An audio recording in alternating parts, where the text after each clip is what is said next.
অবশ্যই যাবে, আমি ওকে পাঠিয়ে দেবো। দেখলি তো যতীন, এমএলএ সাহেব আমাদের গ্রামে আসার সঙ্গে সঙ্গে সেলিমের মেয়ে একটা কাজ পেয়ে গেল।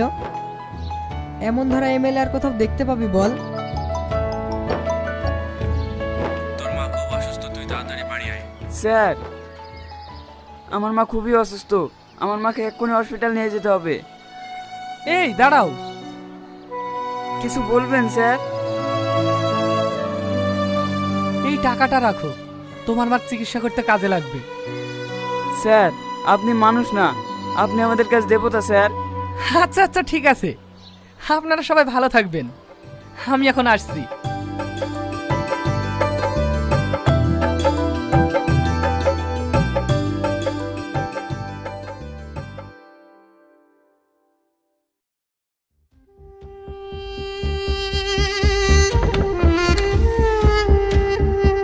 আরে মাহি, হাই আয় আয়, তোর জন্যই তো বসে আছি।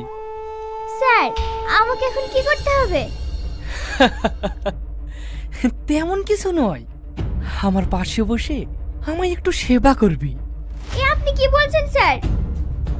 স্যার, আমরা তাহলে